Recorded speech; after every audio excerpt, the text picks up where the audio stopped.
मेरी माँ ठंड में भी बाहर सोती थी। एक रात मैंने कमरे के बाहर देखा तो माँ की चारपाई हिल रही थी।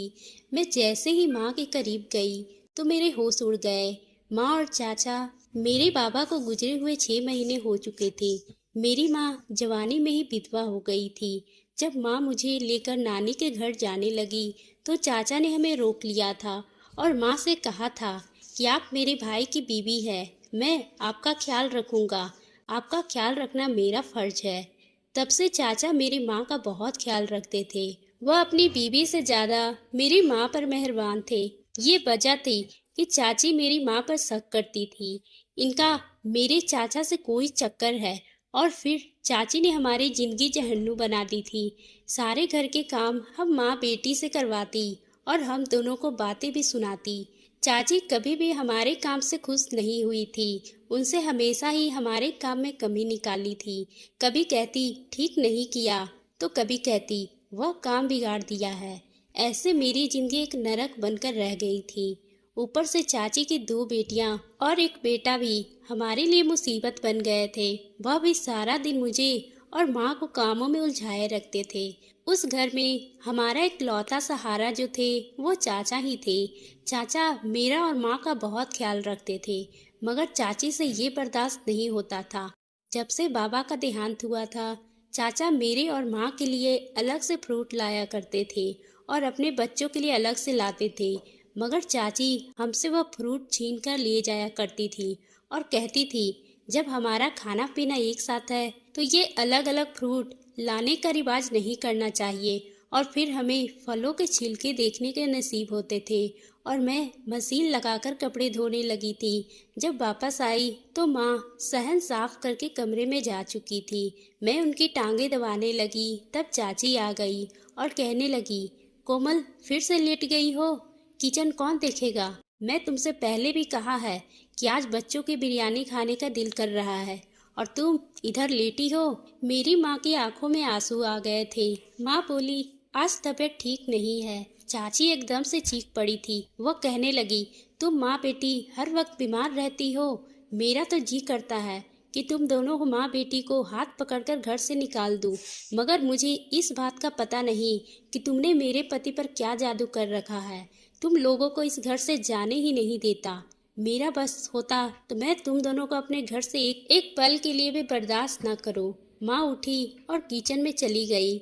मेरा दिल चाहता था कि मैं चाची से पूछूं कि आपके अंदर का शैतान आखिर कब खत्म होगा। दरअसल जब मेरे बाबा थे तो वह खूब कमाया करते थे। मेरे चाचा से ज्यादा मेरे बाबा की आमदनी थी। हमने अच्छा खाया था और अच्छा ही पहना था।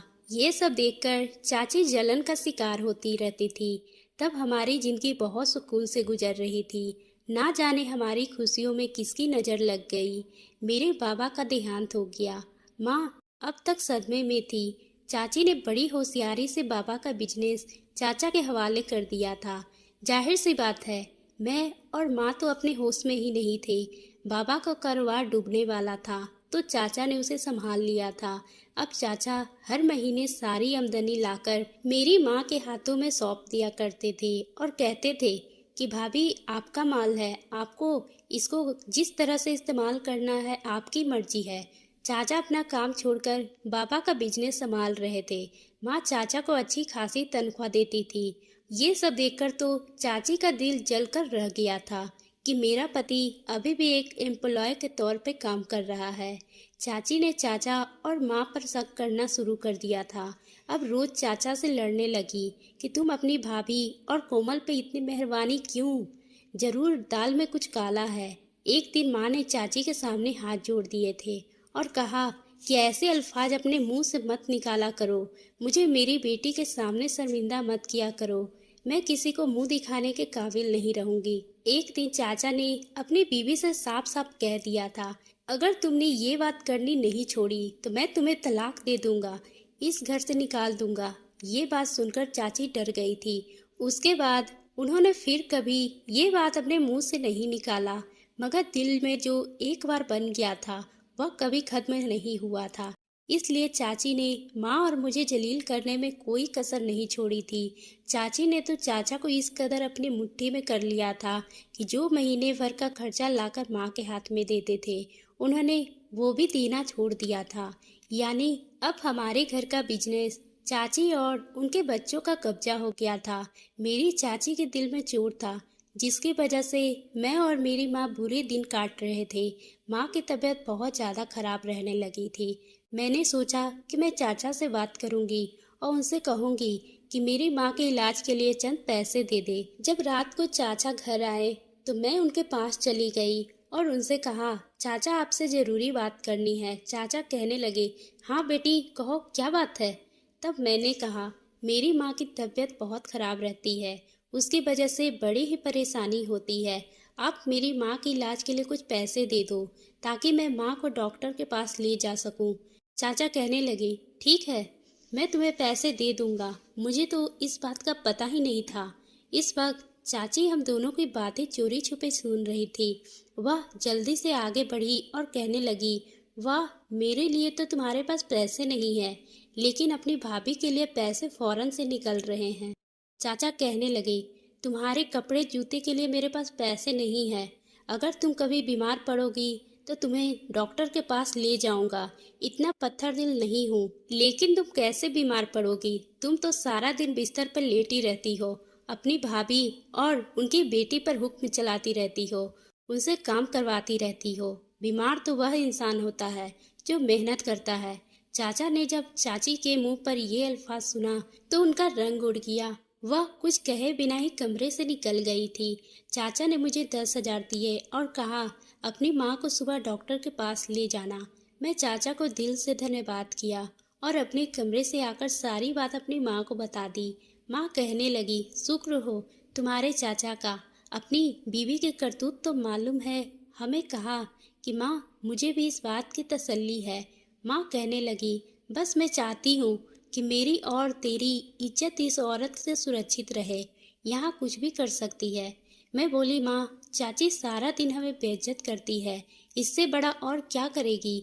माँ कहने लगी, ऐसी औरत बहुत कुछ कर लेती है, तुम क्या जानो। मैं माँ से कहा, छोड़ो उन बातों को, अब मेरे पास पैसे आ गए हैं और मैं सुबह आपको डॉक्टर के पास ले चलूँगी। रात में मैं माँ और बहुत सुकून से सोई हुई थी, इस बात से बेखबर कि आने वाली सुबह हमारे लिए क्या लेकर आने वाली है। सुबह कुछ यूं हुआ, मेरी आँख किसी के दरवाजे पीटने की आवाज़ से खुली थी। मैं जल्दी से उठकर दरवाज़ा खोली तो सामने चाची खड़ी थी। वह मुझे खूंखार नज़रों से देख रही थी। पीछे ही चाचा भी चले आए थे। चाची कहने लगी, तुमने अपने चाचा के पैसे चुराए हैं? मैं नहीं में सर हिला दी और बोली, नहीं चाची, आप कैसी बातें कर रहे हैं। मैंने तो जिंदगी में कभी भी चोरी नहीं की है। चाचा ने खुद ही कल रात को माँ के इलाज के लिए 10,000 दिए थे। चाची कहने लगी, बस बस, ज़्यादा बातें मत बनाओ, मुझे कमरे की तलाशी लेने दो। चाचा भी पीछे खड़े हमें देख रहे थे। चाची ने हमारे कमरे की सारी चीज़ उलट पुलट करना शुरू कर दी और जब उन्होंने हमारी अलमारी खोली तो सामने का मंजर देखकर मैं दंग रह गई थी। चाची ने अलमारी में से अपने सोने के जेवरात निकालकर हवा में उछाले थे। वो कहने लगी, कोमल, मेरे सोने के जेवर तुम्हारे अलमारी में क्या कर रहे हैं? माँ तो ये सब देखकर घबरा गई। वह जल्दी से आगे बढ़ी और दोनों हाथ चाची के सामने जोड़ दी और कहने लगी, मुझे पता नहीं है ये कहाँ से आए। चाची कहने लगी, अगर तुमने नहीं रखे तो इसका मतलब यही है कि तुम्हारी बेटी जेवर यहाँ लेकर आई है। माँ कहने लगी, ना तो मैं चोर हूँ और ना ही मेरी बेटी चोर है। चाचा आगे बढ़े थे, उनके माथे पे सिकन थे।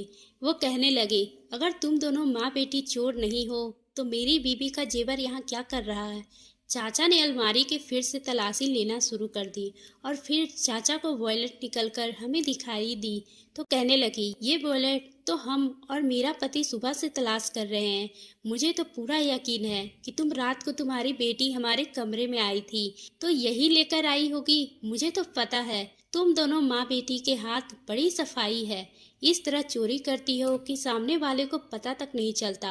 मगर तुम्हारे चाचा कहाँ मानने वाले थे। वो कहने लगे, ना मेरी भाभी चोर है और ना ही मेरे भाई की बेटी चोर है। मैंने उनसे कहा कि तुम मेरे साथ चलो और आकर तमाशा अपनी आंखों से देख लो। मुझे तो यही लगा था, ये दोनों माँ बेटी हमारी चीज यहाँ से लेकर फरार होने का इरादा बना बैठी है। चाचा का चेहरा लाल हो चुका था। वो कहने लगे, मुझे आप दोनों से इस चीज की उम्मीद नहीं थी। चाची कहने लगी, मैं आप दोनों को अपने घर में नहीं रख सकती। चाचा चुप थे। चाची कहने लगी, मैं अभी पुलिस को फोन करके हवालात में बंद करवाती हूँ।